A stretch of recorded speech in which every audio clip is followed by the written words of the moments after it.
السلام عليكم ورحمة الله وبركاته. كيفكم؟ أخباركم؟ إن شاء الله تكونوا طيبين. أهلا بكم في قناتي، قناة الفداء. ويلا نبدأ. طبعا اليوم حنعمل فطور لذيذ صحي، كل شي تمام. أما أتوقع إنه صحي بس إنه لذيذ. أول حاجة نجيب شعرية هذا الشكل أو تجيبه بالكيلو عادي، أهم شي هذا الكيس من جوا، ونحط زيت في القدر ونحطه ونلخبطه ألين يتغير لونه. بعدين نحط الباقي عليه وكمان نلخبطه. شوفوا كيف شكله صار. بعدين نجيب سكر وكمان حط السكر بس لا تكثره، وكمان نلخبط.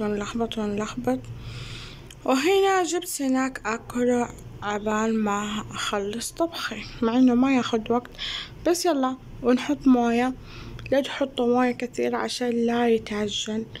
وكمان نلخبط ونجيب الحليب ونحط حليب قد ما لسانك يحبه، ومعاه سكر. لا تحط السكر لأنه حطينا في القدر سكر.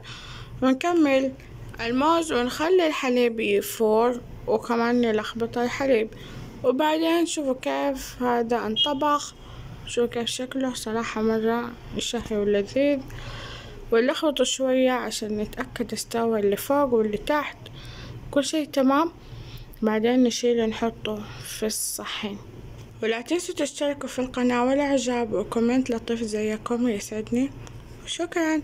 شو كيف هذا شكله صراحة مرة يجنن. ملاحظة، هذه مش الشعرية الباكستانية، الشعرية الباكستانية غير وهذا الشعرية غير. وطبعا نجيب الحليب ونحطه على الشعرية. فجأة صحينا جيعانين بدون أي مقدمات، أنا وولد أختي اللذيذ ما شاء الله، وسوينا هذه الأكلة أنا هو وأكلناها. ودحين بننزل لكم الطريقة عشان تسووها. الناس عندهم جوع الليل وإحنا عندنا جوع الصباح. وإذا حابين تزيدوا نكهة الحليب كذا شيلوا حطوا. وألف ألف عافية عليكم، وصلوا على النبي، اللهم صل وسلم عليه. انتظرونا في فيديو جديد، مع السلامة. ارسلولي في الكومنتات كم مرة قلت نلخبط وكم مرة قلت شعرية.